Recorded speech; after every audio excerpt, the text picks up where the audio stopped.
Hi friends, ఈసారి ముందుగానే అనుకున్నాను హాలిడేస్కి పిల్లలు అడిగినవి అన్నీ వండి పెట్టేయాలి అని చెప్పేసి. ఎందుకో తెలీదు, నా హెల్త్ అయితే అస్సలు బాగోలేదండి. 1 వీక్ అయితే నరకం ఏంటో చూసేసాను. ఎందువల్ల ఏంటో మొత్తం లాంగ్ వీడియో మధ్యాహ్నం అయితే అప్లోడ్ చేశాను. ఇంట్రెస్ట్ ఉండేవాళ్ళు చూడండి.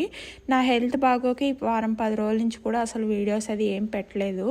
ఇంకెంతసేపు ఉన్నా పని అయిపోయాక రెస్ట్ తీసుకోవాలి అనిపించింది. పాపం పిల్లల్ని కూడా ఉసూరుమనిపించేశాను.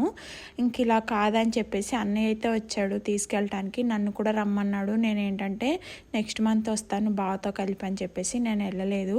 ఇక్కడ పిల్లలు వెళ్ళబోయే ముందు ఫ్రెంచ్ ఫ్రైస్ అడిగారు. అలాగే పెద్దవాళ్ళ కోసం బజ్జీలు అయితే వేసేసానండి. ఇంకా పిల్లలకి పొటాటోస్తో చేసిన ఏదైనా ఇష్టంగా తింటారు. దట్టు ఫ్రెంచ్ ఫ్రైస్ అయితే చాలా ఇష్టంగా తింటారని చెప్పేసి వాళ్ళకి ఫ్రెంచ్ ఫ్రైస్ చేశాను. అలాగే మాకైతే బజ్జీలు వేసానండి. ఇంతేనండి video. Thank you for watching. అలాగే లాంగ్ వీడియో లింక్ కింద ఉంది, చూసి